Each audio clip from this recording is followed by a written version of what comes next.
Oh, it's quite comprehensive. It is. It also includes operating places like hotels or resorts if they heavily feature or provide prohibited services, things that violate Islamic values like serving alcohol widely or facilitating things like gambling or pornography.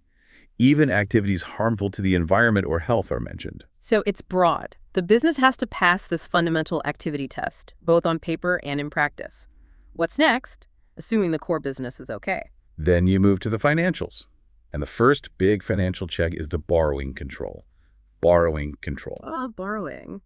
Okay, this is where interest often comes in, which we know is a major issue in Islamic finance.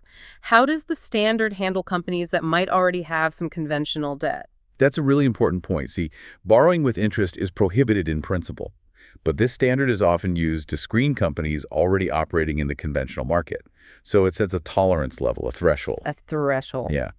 The rule is, a company's average interest-based borrowing shouldn't be more than 30% of its total assets. 30%. So it's not saying interest is okay, but it's a practical limit for screening existing companies, like acknowledging reality. Exactly that. It's a tolerance threshold for the screening process.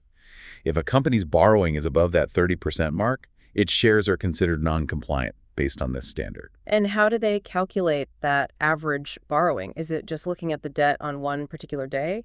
No, it's more nuanced. The standard specifies it should be a weighted average over the financial period being reviewed. So it considers both the amount of each interest-bearing loan Right. and how long that loan was outstanding during that period. Ah, I see. So a big loan taken out just before year-end has less impact than a smaller loan held all year. Kind of, yeah. It reflects the company's exposure to interest-bearing debt over the whole period relative to its total assets over that same period. Got it. Weighted exposure over time. And what counts as this prohibited borrowing? Just bank loans? It's pretty broad.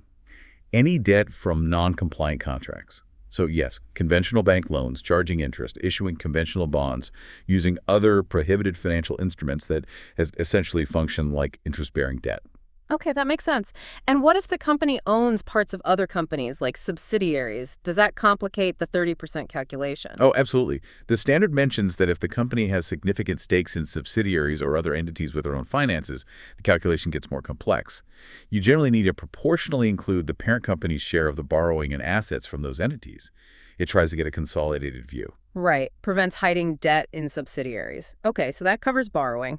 What about the other side, lending or holding assets that earn interest? That brings us to the third control, the lending control, the Korsha.